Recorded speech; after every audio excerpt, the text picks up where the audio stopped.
Welcome Sagittarius, it's March 2023. I nearly slipped up there. Trying to keep up with the pace of time right now. It's your Sagittarius forecast for this month, and it's quite an interesting month. I'm animating the chart for you so you can observe while I speak.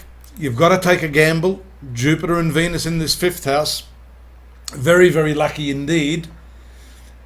And your drive is still quite pronounced with Mars here in the seventh house.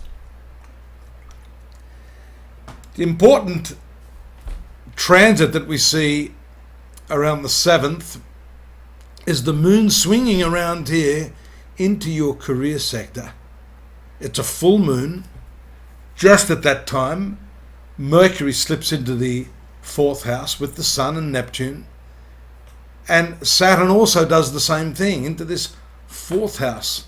Now these are transits I'd like to talk about a little bit, but first let's have a look at this moon which rules your 8th house, hidden opportunities in your work.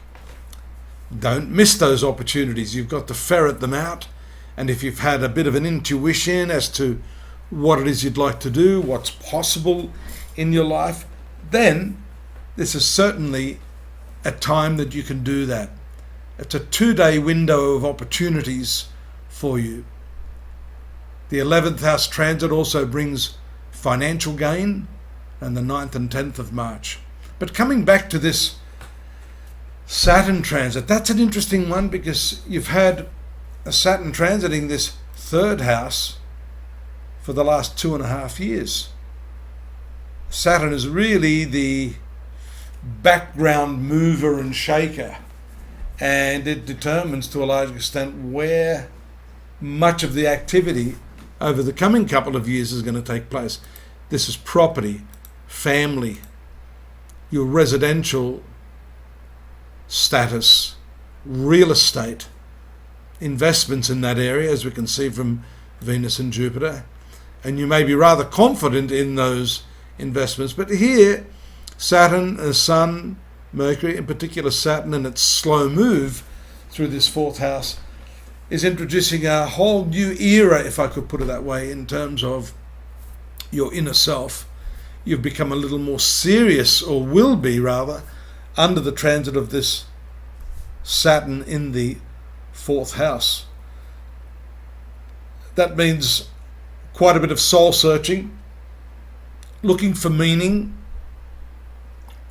And also, the transit of Saturn as a separative and constrictive energy means that you might start to find you're not at all comfortable in the domestic environment. That could be to do with space. It could be to do with the people you're living with. It could be that you're ready to break the habit of what's made you feel uncomfortable in that area. There's also an intimate link between the environment in which you live and how you feel in yourself emotionally. That's going to be even more critical during these transits. This next transit is the new moon, along with the Sun here, Mercury and Jupiter in this 5th house. We saw Venus and Jupiter activating that in a very positive way. This too is a very positive transit. I'm getting caught up here in terms of your creative output, in terms of risk taking. You've got to try new things if you're going to experience a life that's not just built on the concept of surviving, but also thriving.